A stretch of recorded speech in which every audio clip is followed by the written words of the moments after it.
J'ai les photos ici, vous voyez, le meilleur joueur de tous les temps. Jean Labatte. À 15 et à 13, c'était à Roanne. Ça, il s'appelle, il est mort maintenant, Max Rousier.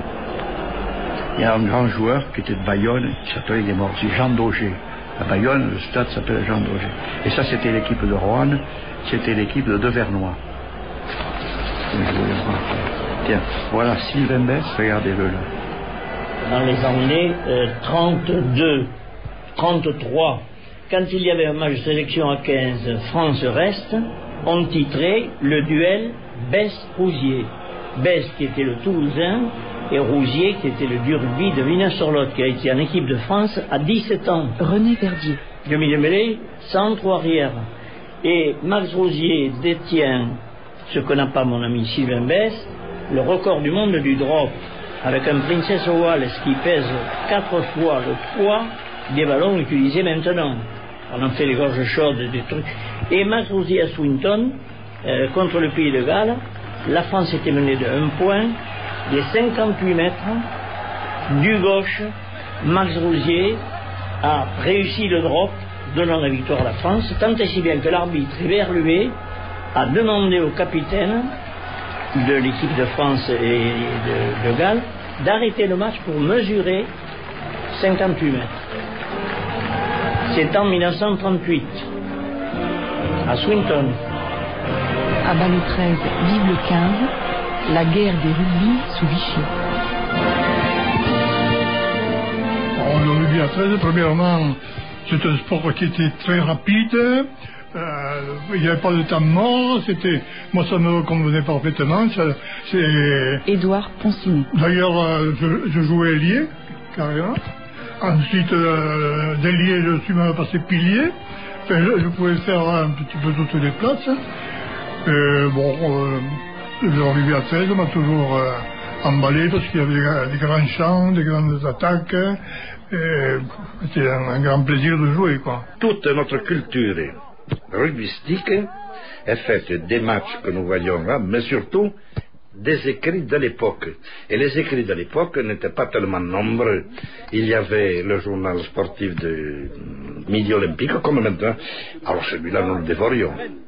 Nous le dévorions. Charles Calbé. Alors nous étions pensionnaires, mais nous avions un camarade externe qui était aussi passionné que nous. Alors, le mardi matin, il nous portait le journal Midi Olympique. Et nous étions là, nous attendions ça. Seulement, nous étions 6-7 à le vouloir. Pour ne pas faire de jaloux, dès qu'il ouvre la porte, il le jetait. Et c'était, vous savez, il se précipitait. Et mon Dieu, quelquefois en classe, je me souviens notamment en histoire, nous tâchions de nous mettre dans le coin pour déplier Midi Olympique, même pour le lire, tellement il nous tardait de lire. Hein?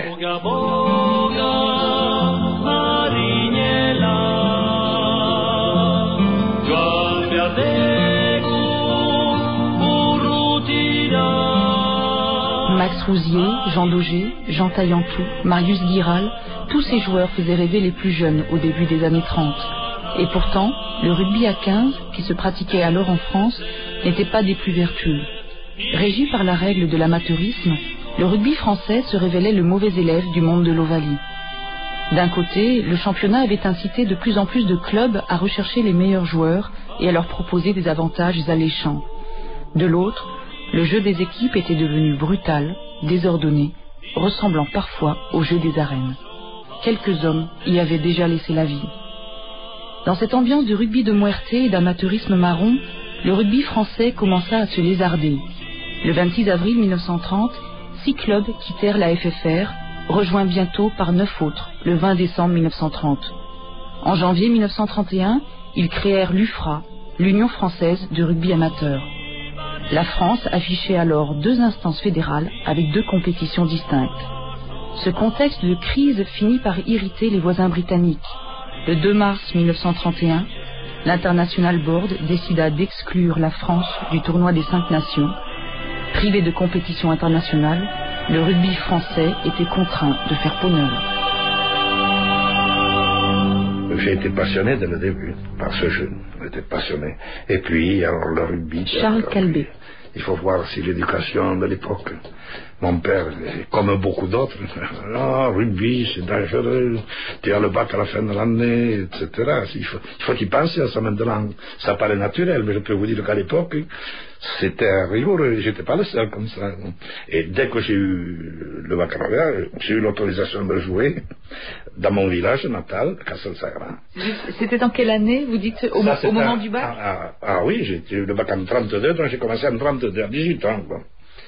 Malheureusement, la première année où j'ai joué, un joueur est mort sur le terrain, à la première mêlée. Évidemment, vous vous doutez bien que le retour n'a pas été gai, que ma mère m'a fait promettre de ne plus jamais jouer au rugby. Et je ne sais pas si j'aurais tenu, mais il y a eu des matchs de bienfaisance parce qu'il n'y avait aucune assurance, rien du tout. Il y a eu un match de bienfaisance pour la famille du joueur qui a été tué. Ma mère a levé l'interdiction, on ne peut pas dire faire. Et elle lui a dit, il faut que je joue, tu vois. Et puis j'ai rejoué. Ouais. Et le rugby a été ma passion pendant toute ma vie. Moi, je fais partie d'une génération qui était junior juste avant la guerre. Et ici, on avait des dirigeants et des entraîneurs qui nous éduquaient comme il faut et vraiment on sacrifiait au jeu. Jean Prat. Et on avait cessé de jouer ce jeu violent. Puis quand même, les sanctions qui ont été prises pour ce genre de truc étaient assez sévères. C'est fait que tout s'est calmé.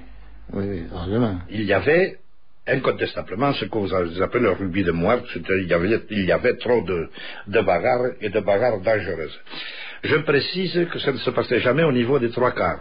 Ça se passait au niveau des avants, et là il y avait des affrontements très sévères, et mon Dieu, qui sortaient largement de la bataille. Il y avait des coups de godasse, etc. Et tout. Alors donc il y a cette interdiction, et les Britanniques nous fichent à la porte du tournoi. Alors nous n'avons plus de matchs internationaux. Et il y a une réaction de la fédération, et comme toute réaction tardive, elle est idiote, elle est brutale, et elle concerne Villeneuve-sur-Lot, à côté, avec Jean Gallia, qui est accusé de professionnalisme à cause de Noguer, du 3 de Noguer, qu'il avait fait signer venant de Perpignan. Gallia est radié. C'est-à-dire qu'il avait proposé quoi à Noguer?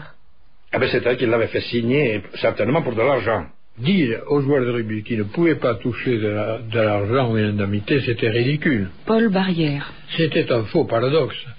Mon oncle avait monté une équipe de classe. Bourrel, Jean Bourrel, voilà. À ce moment-là, les 15 ont eu un inconvénient, car il faut dire que le rugby à 15, à cette époque-là, prétendait qu'il ne fallait pas que l'on rembourse le temps perdu en voyageant, en s'entraînant, en jouant. C'est les trois piliers de l'amateurisme. L'équipe de Quillan a été disqualifiée parce que les gens de Quillan touchaient de l'argent d'une façon logique. Ils étaient les employés de l'usine de mon oncle. Et mon oncle à ce moment-là a repris une idée en disant il faut trouver une solution pour que les joueurs de rugby puissent jouer au rugby mais recevoir des indemnités, ce qui paraissait logique. Donc mon oncle a aidé Jean Gallia à envisager la création du 13. Gallia, qui était un homme d'affaires en réalité, a montré ses qualités d'homme d'affaires. Et il a pensé à ce 13. Le 13 qui était un rugby quand même pas très suivi dans le nord de l'Angleterre, et puis n'oublions pas que c'était le rugby des ouvriers, alors que le rugby à 15 est le rugby de Cambridge, d'Oxford. Donc, mais ici en France on n'a pas fait de distinction. Cette ségrégation n'a pas joué, et le public a été séduit par le fait qu'il voyait à nouveau des matchs internationaux, les Anglais, les Australiens, les Gallois. Donc le rugby à 15 a été mis sur les traits noirs incontestablement.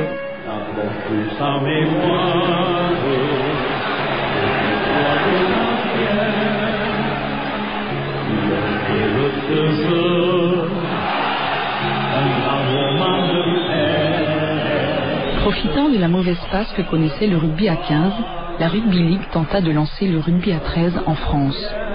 Le 31 décembre 1933, ses dirigeants organisèrent un match exhibition au stade Pershing à Paris. À l'affiche, Angleterre-Australie. Le succès fut immédiat. Présent dans les tribunes, le Catalan Jean Gallia accepta de monter une tournée d'initiation française pour le printemps suivant. Ceux que l'on surnomma les Gallia Boys partirent en tournée en Angleterre et à leur retour, le 6 avril 1934, la Ligue française de rugby à 13 fut créée.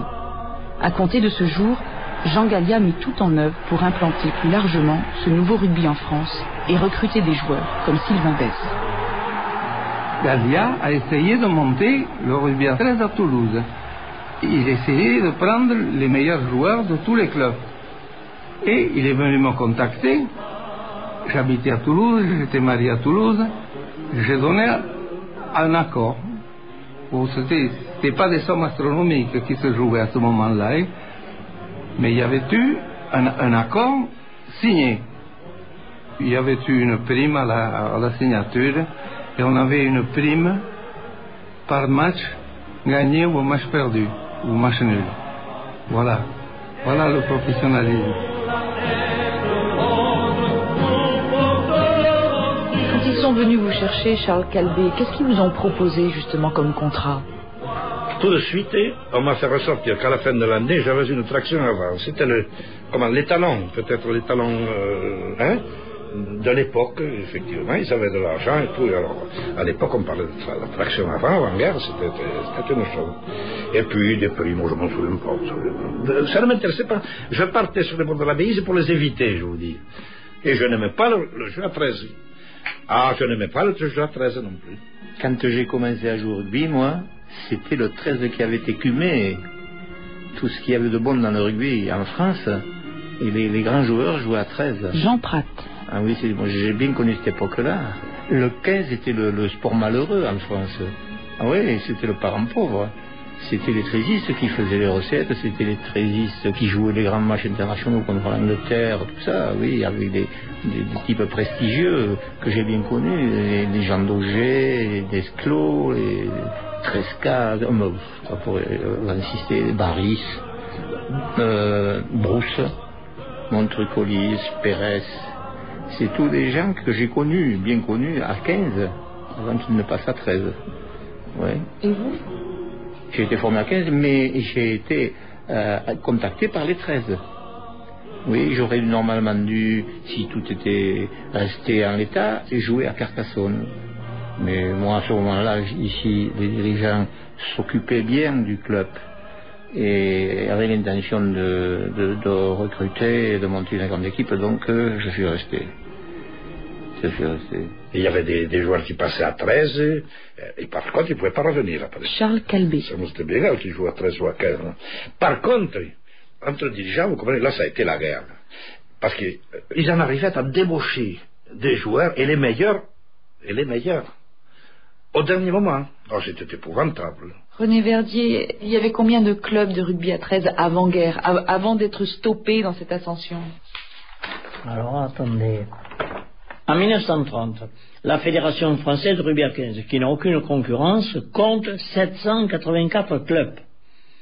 Elle n'en a plus que 471 en 1939. Il y en a 434 à 13.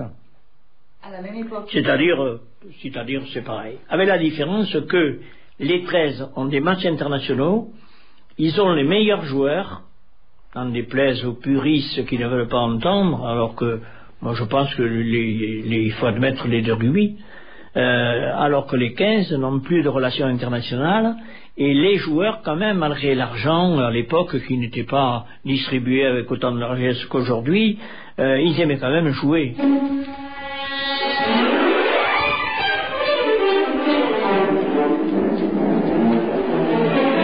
Des dirigeants du 15.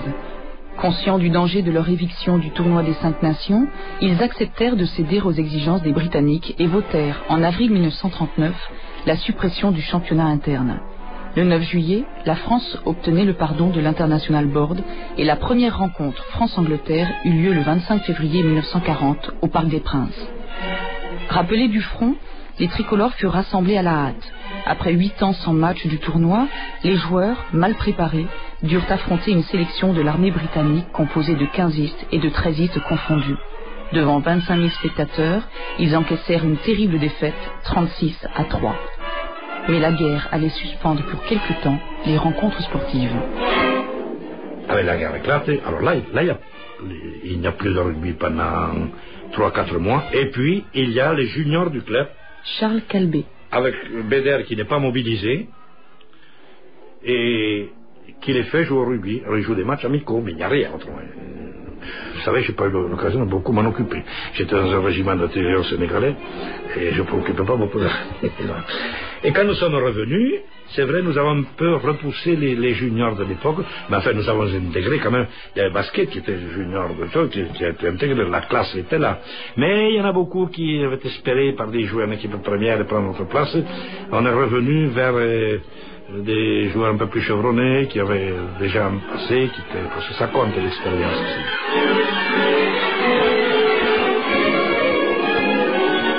Quand la fin de la guerre de 40 est arrivée en France, c'était 39-40, les Allemands étaient arrivés à Hendaye, vous savez, 3 jours après. Jean Labatte.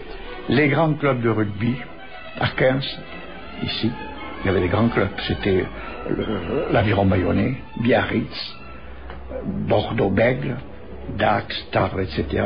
Ils avaient été écumés par le rugby à 13. D'où c'était la guerre et il y avait dans la région 3 ministres du gouvernement de Vichy. Il y avait Ibarne-Garay, qui était du Pays Basque, Adrien Marquet, qui était député maire de Bordeaux, et Jean Borotra, le joueur de tennis basque, qui était le patron des sports en France. Alors, donc, ces grands clubs, on dit, on va essayer de ramener nos joueurs de rugby à 13 chez les 15. Et alors, en même temps, ces grands clubs ont demandé autre chose, en dehors des joueurs. Ils ont demandé que le gouvernement supprime le rugby à 13. C'était plus grave. Et alors, pendant 5 ans, il n'y a plus eu de rugby à 13.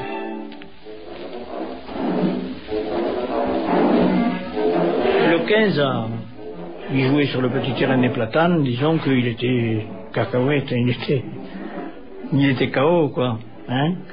Et René Verdier. Il n'est revenu qu'avec l'histoire de Pétain, de l'arrêté signé Pétain, avec Arcopino.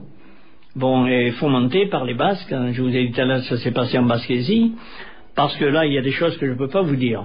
Mais la comtesse de Baderne, s'appelle, je crois, qui était marraine de l'Aviron Bayonnais, était très bien avec Ibarne-Garay, qui était député.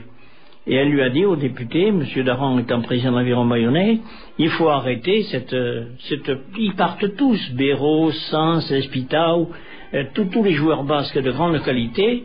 Jean Daugé, qui a été avec Max Rosier un centre absolument époustouflant avant la guerre. Jean Daugé, c'est un seigneur des gazons. Et ils en avaient assez de voir tous les joueurs partir. Et alors là, ils ont convoqué Marcel Laborde, qui était président de la Fédération A13, avec le docteur Bompin, qui connaissait bien le problème et qui l'a accompagné, puisque Bompin avait cédé le flambeau à Laborde, pour être convoqué à Vichy. À Vichy, on leur a dit, il faut réunifier le rugby en France, nous ne voulons qu'un rugby. Mais en Angleterre, il y a pourtant du rugby, en Australie. En France, nous ne voulons qu'un seul rugby, mais les grands clubs auront la possibilité d'avoir une section de rugby à 13. Ce qui n'a jamais été. On a reçu en 1941, je peux vous montrer d'ailleurs la copie du texte, on a copié que le rugby à 13 était purement et simplement interdit.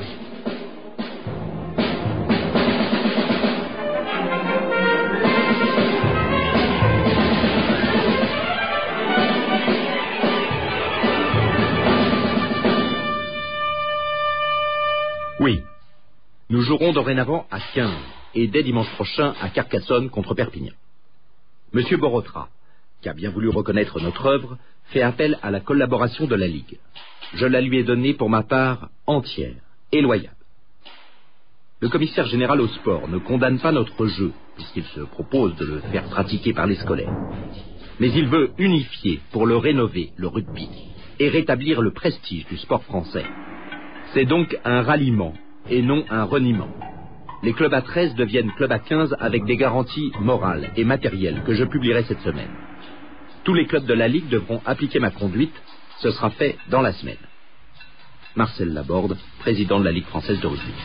Marcel Laborde était responsable des 13. Paul Barrière. Il était pratiquement le responsable national. Il avait été obligé de jouer le rôle du personnage central, car il a tout fait. Il a tout fait pour essayer d'empêcher la dissolution de rugby à 13. Et là, ils ont été admirables, que ce soit Laborde, que ce soit Mourgue, que ce soit ces gens-là. Bon. Je crois que Borotra a joué un rôle beaucoup plus d'apaisement qu'un rôle dur. Je sais qu'il a essayé par 2 fois, m'ont dit Laborde et les autres, rapporté dans ce bouquin, il a essayé de maintenir à un moment donné que l'on puisse jouer à 13, au moins chez les juniors. Bien. Instruire les esprits, a déclaré le maréchal. Jean Borotra, ne suffit pas pour former les cœurs et tremper les 31 décembre 1940. Il s'agit donc de rendre à la race française la pleine santé physique et morale, de développer en elle le courage et la discipline, en exerçant à la fois le corps, l'intelligence pratique et le caractère. Les sports doivent devenir la meilleure des choses, comme ils ont parfois été la pire. Tous les dirigeants sportifs devront être désormais de véritables maîtres d'éducation générale. Ils sauront combattre chez les jeunes pratiquants la vanité, le laisser-aller dans la tenue et dans la conduite, l'égoïsme et le goût de la facilité, pour leur inculquer la modestie, la dignité, l'esprit d'équipe et le sens du devoir.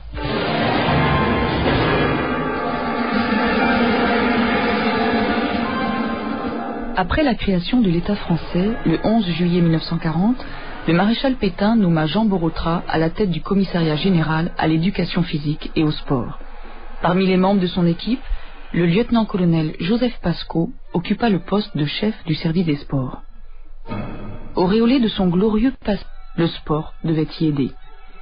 Son commissariat fut dans un premier temps rattaché au secrétariat d'État à la jeunesse et à la famille, dirigé par Jean Ibarné-Garay.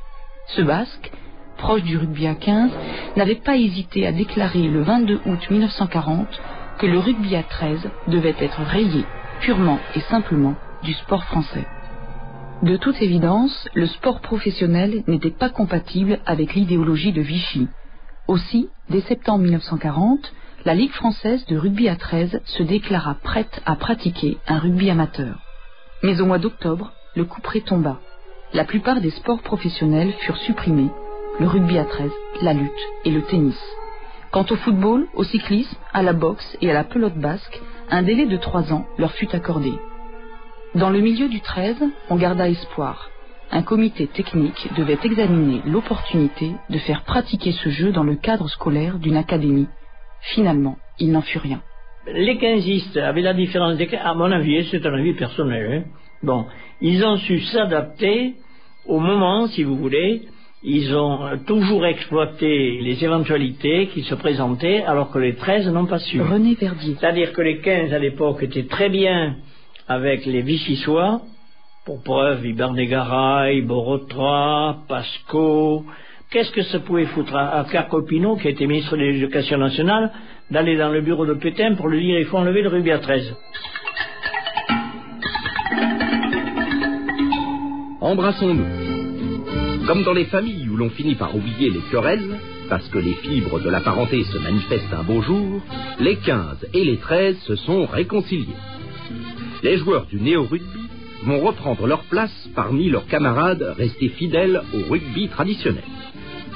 Bien que pro, les enfants prodigues pourront, du moins l'espère-t-on, se parer à nouveau de la blanche hermine, et tout se passera dans le meilleur des mondes, puisque l'on a même poussé la condescendance jusqu'à réserver, ce qui est fort sage, une petite place au rugby à 13 dans les sports scolaires. Le rugby français, ne disposant que d'effectifs trop limités pour pouvoir se permettre de se scinder en 2 groupes frères, il n'y avait aucune raison de conserver la nouvelle formule malgré ses indéniables qualités spectaculaires. De toute façon, la réintégration des 13 parmi les 15 doit être accueillie comme heureuse. Par elle, le rugby français retrouve son unité. Il part, bien armé, avec toutes ses ressources, vers son nouveau destin. Paris soir, le 19 octobre 1940. Français, et ça fait 100 ans, cher pionnier à moustache, que les rugbyman, joyeux sans vanité, on se met partout, la graine du panache, la graine sacrée, celle de l'amitié. À quel moment est-ce que vous apprenez, René Verdier, que la pratique du rugby à 13 est interdite? Mais je l'ai appris de suite. Vous savez, ça fait vite le tour de la ville. Hein. Le téléphone, il a marché sans fil. Le téléphone sans fil, les gens conversaient entre eux. C'est un temps dépassé, ça. C'est un autre temps. Qu'est-ce que vous en avez pensé? Pour vous, c'était impossible, c'était surprenant, ou vous vous y attendiez? On sentait que quelque chose allait se passer parce que les 15 étaient en colère, ils n'avaient plus de relations internationales et les 13 en avaient. Et le 13 était remonté, on jouait l'Australie, l'Angleterre, le Pays de Galles ou les autres sans complexe. Déjà.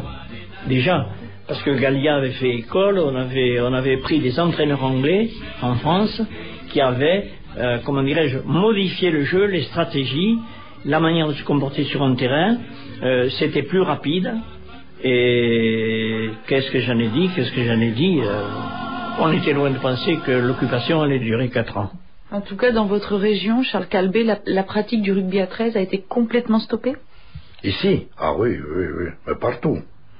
Partout, jusqu'en 1945. Tout le monde était bien content de jouer, vous comprenez? Les grands 13 étaient bien contents de jouer à 15. Je vous dis que le 13 catalan est devenu le 15 catalan. Alors, on pensait que il fallait ou ne pas le faire ou bien le faire. Et alors on s'est attaché quand même à bien jouer à 15. On a changé d'abord l'appellation.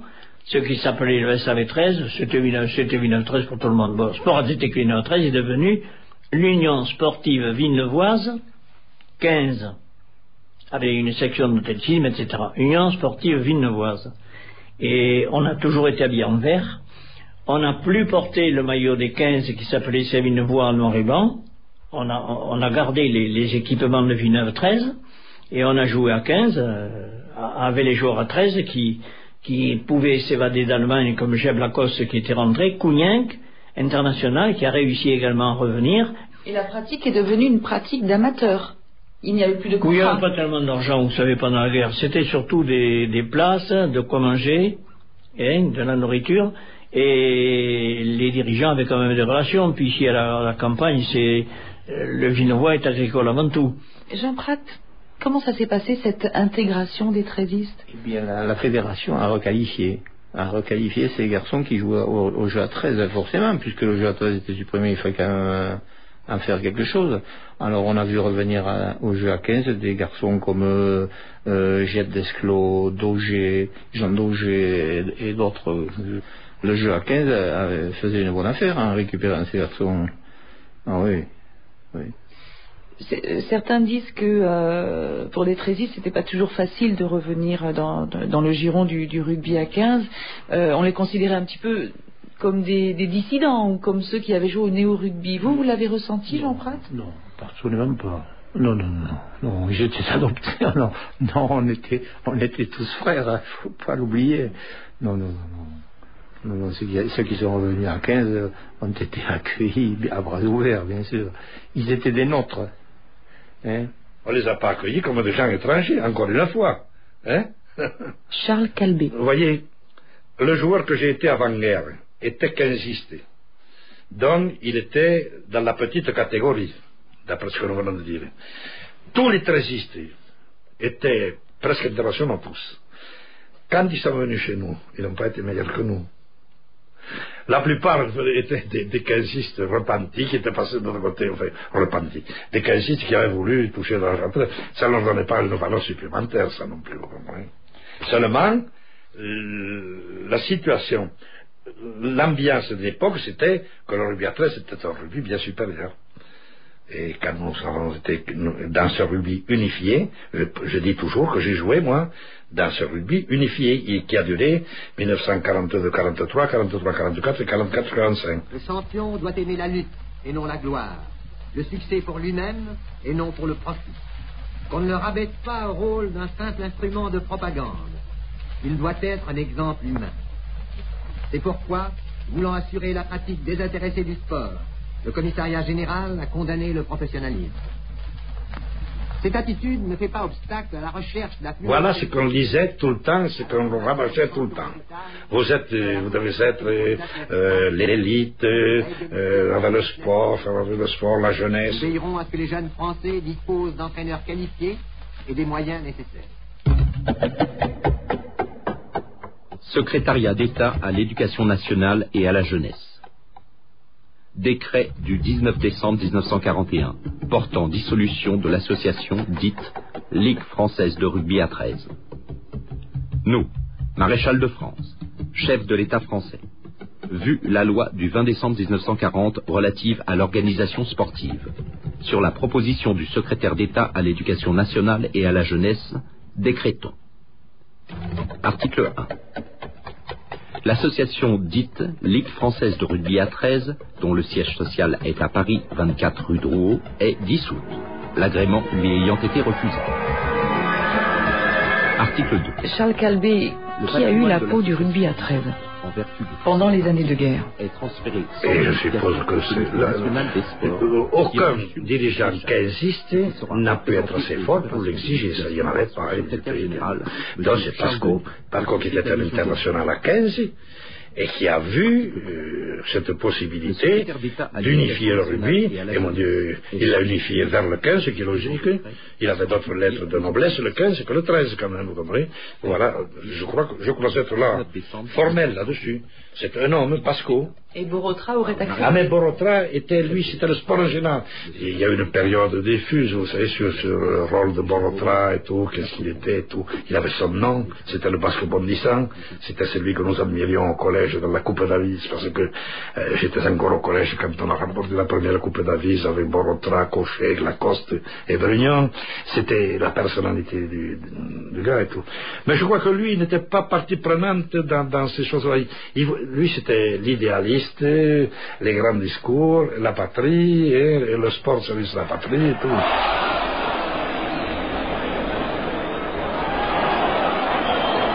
En avril 1942, en remplacement de Jean Borotra, limogé, Joseph Pasco fut nommé à la tête du commissariat au sport. Ce Catalan, 6 fois international de rugby à 15 entre 1922 et 1927, prit des mesures draconiennes. Toute entorse à l'amateurisme était passible de 200 francs à 10 000 francs d'amende et de 15 jours à 1 an de prison. Il fut quand même l'homme qui relança le championnat en France à l'automne 1942. Le pays étant coupé en deux par la ligne de démarcation, les clubs furent divisés en 2 groupes, celui de la zone nord littoral atlantique et celui de la zone sud. À l'issue des rencontres, les vainqueurs de chaque groupe se retrouvaient en finale à Paris. Et il y avait un championnat zone nord et un championnat zone sud.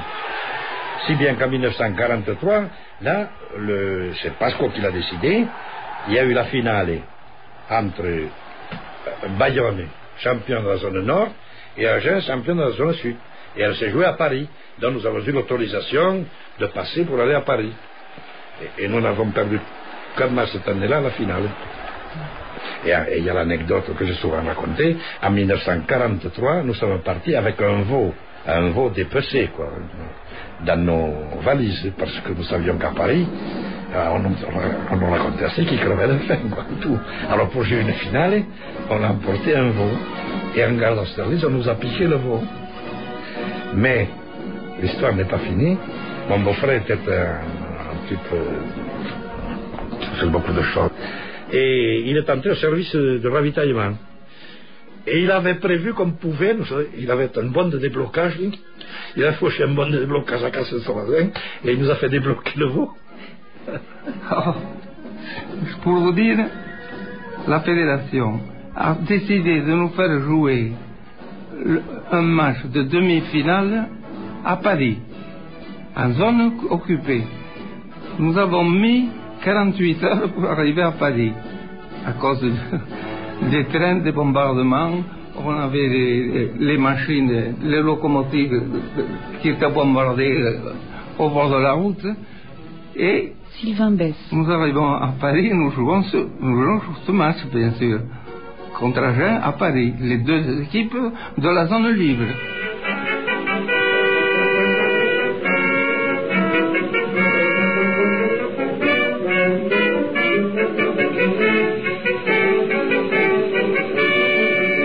Pendant que le championnat se poursuivait en France, à Alger, l'équipe du général de Gaulle préparait les textes de loi appelés à régir le pays après la libération.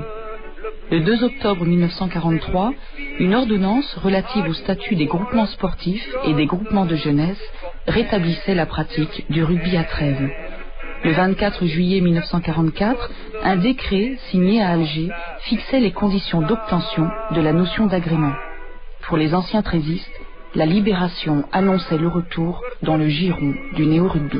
Il est parti ici des jeunes gens comme Papillon Lacaze, Jean Barthes, c'était des pièces maîtresses du football club. Jean Prat. Et qui ont aussi brillé chez les 13. En fait, ça n'a pas eu l'impact que ça avait connu avant la guerre. Effectivement, le coup de poignard du maréchal Pétain a pesé dans la balance des comptes.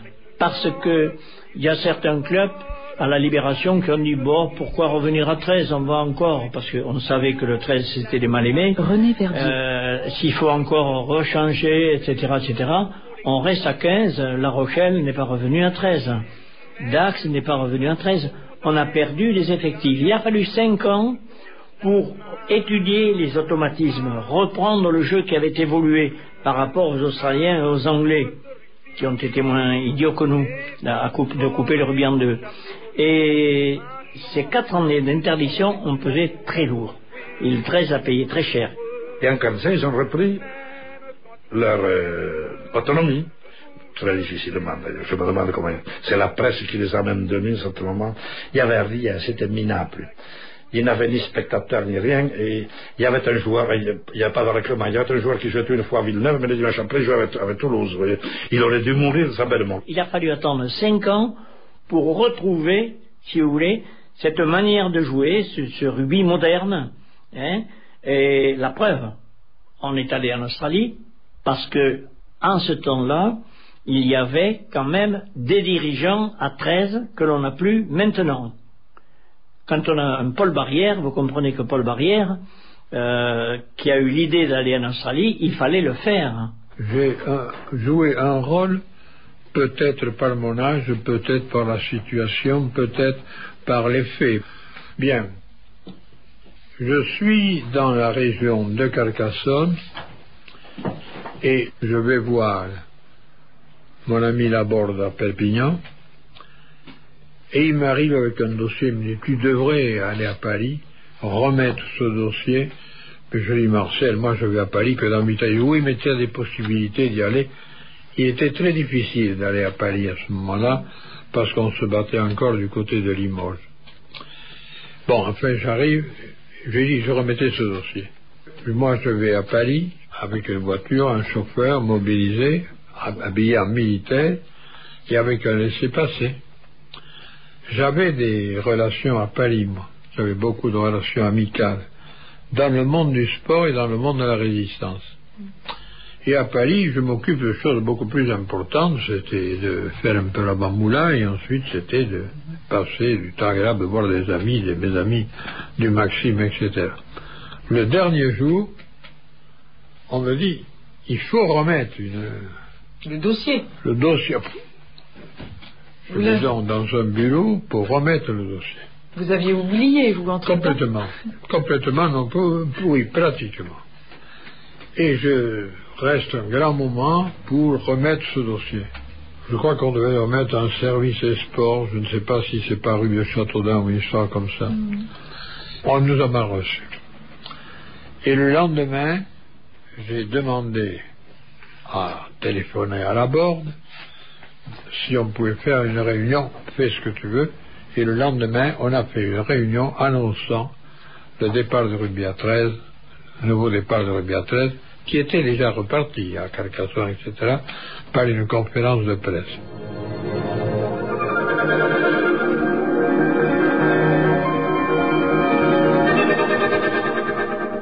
À sa reconstitution, la Ligue française de rugby à 13 se structura en 2 commissions. La commission de division nationale et la Commission centrale d'amateurisme.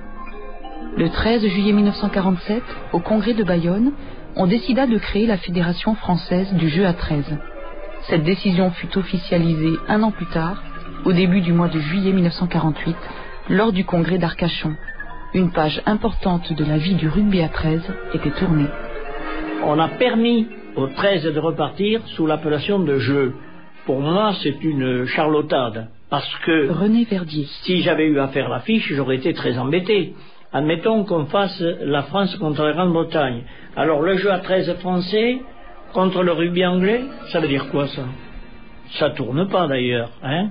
La lutte a été, pour ne pas avoir d'embêtement, de se faire légaliser de telle façon qu'on n'ait pas des ennuis. Car les premiers temps, nous n'avions même pas l'utilisation de tous les terrains. Il y avait des terrains qui nous étaient interdits, d'où il fallait légaliser. Et là, ça a été une bataille jusqu'à la création importante de la Fédération française de jeu à 13.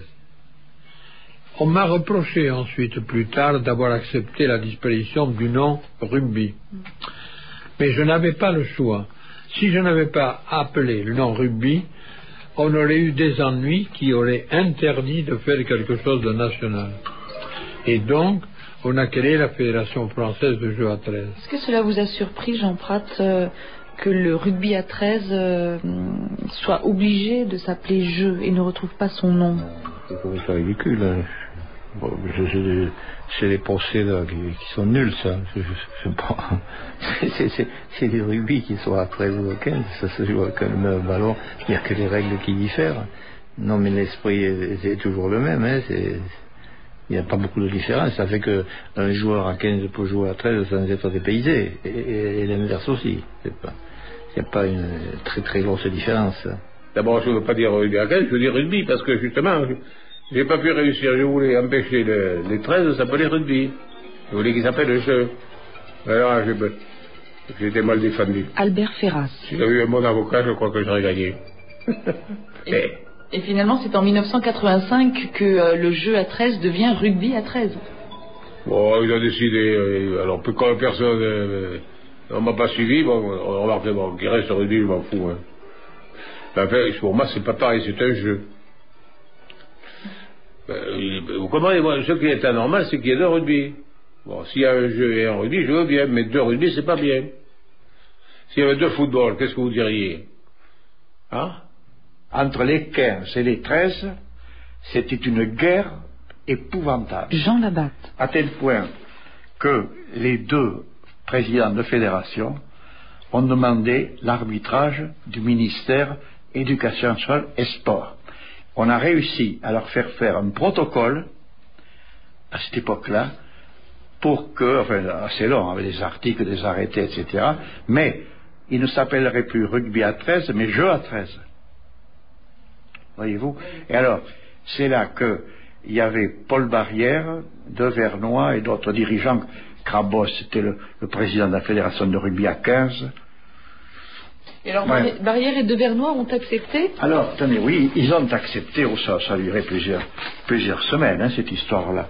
Alors, il y a eu un procès. Vous voyez, j'ai une photo où on voit Jaurégui, qui est un très grand joueur de rugby, l'équipe de France, enfin, qui est mort maintenant, Gaston Roux, qui était directeur général des sports, et votre serviteur, qui est à côté, quand il signait, les uns après les autres, le protocole.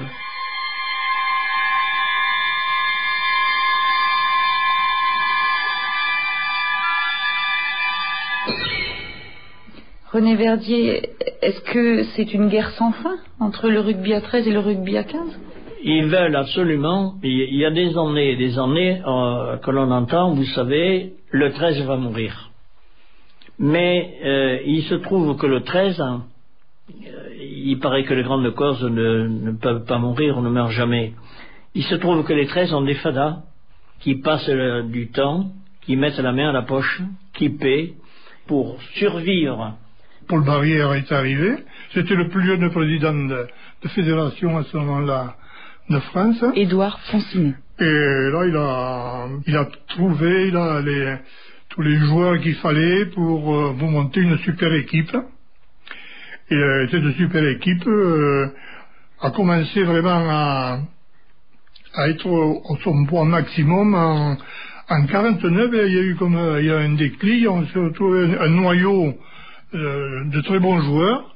On a commencé à les battre les Anglais à domicile sur le stade olympique de Wembley.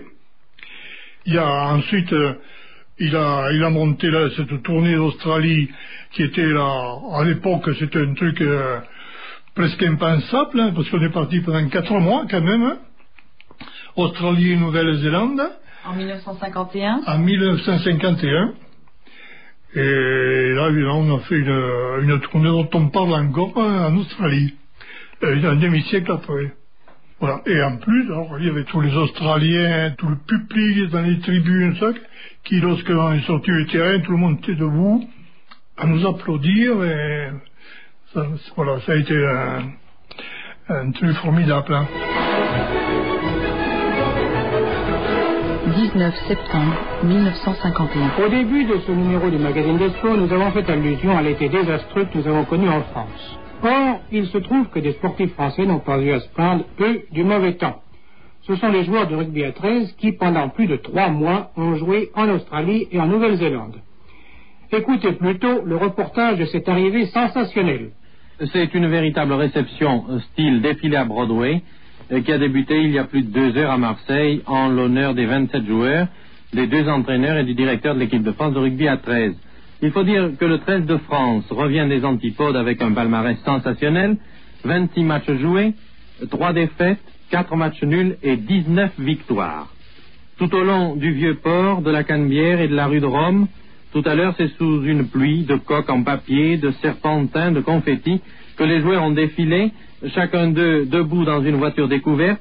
Ce défilé, lui-même précédé d'un camion qui portait les coupes remportées par l'équipe en Australie et en Nouvelle-Zélande, et précédé aussi de la musique du 141e régiment d'infanterie. Sur le Vieux-Port, on avait chacun une voiture, chacun sur une voiture. On a remonté toute la Canebière, là, c'était noir de monde partout, et par les fenêtres, ils nous lançaient papier à l'américaine, là, enfin, c'était un truc formidable. Ça, c'est l'arrivée à Marseille. Je ne sais pas si vous l'avez vu. Il y avait dans les rues de Marseille, il y avait plus de 300 000 personnes. Papier, musique, lumière, rien n'a manqué. Il y avait même quelque chose en plus, quelque chose qui n'existe pas à Broadway.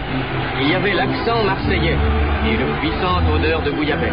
Je crois que c'est la seule fois où j'ai pleuré pour un match. Il y a un article qui dit que Paul Vallière a pleuré de joie de voir. Écoutez, c'était impressionnant de voir 350 000 personnes dans Marseille. Ils ont considéré que c'était un fait national, les gens des Marseillais. Il faut dire que le déplacement à Australie a été un déplacement terrible. Au point de vue histoire, nous sommes partis en Australie. Il y avait 6 jours de voyage à l'aller en avion, 62 jours de retour par bateau.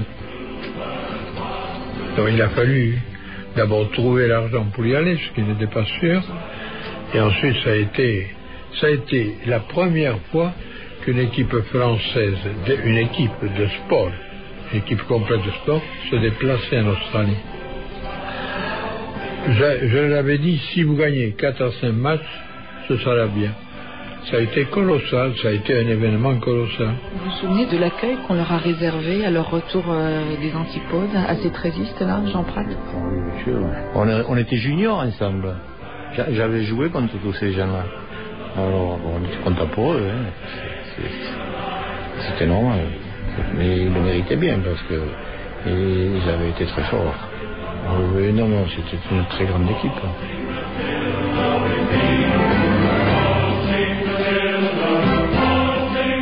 Je crois que pendant toutes ces années, le rugby à 13 a quand même rayonné pendant 12 ans. A été champion du monde, a créé surtout l'International League, qui n'existait pas, dont j'étais le créateur, a créé la Coupe du Monde, a gagné pour la première fois en Australie, et la Ligue a éclaté. On a été quand même pendant des années une grande chose. Ensuite, les événements, les hommes sont souvent puissants, plus puissants les uns que les autres. Mais nous, notre mission a été simple.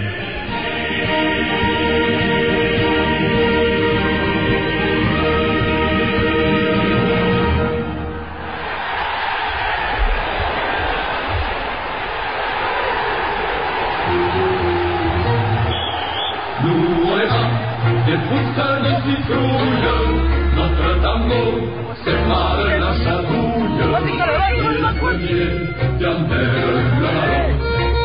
Information, on lui fait router le gazon, on lui fait router le gazon. À bas le 13, vive le 15, la guerre des rugby sous Vichy. Merci à Paul Barrière, Jean Labatte, René Ver.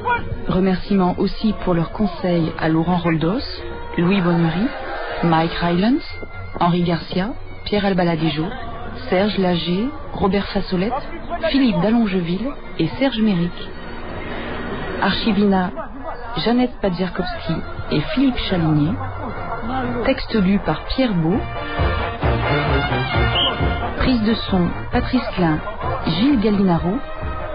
Mixage, Bernard Laniel. À bas le 13, vive le 15, Aurélie Luneau, Véronique Lamandour.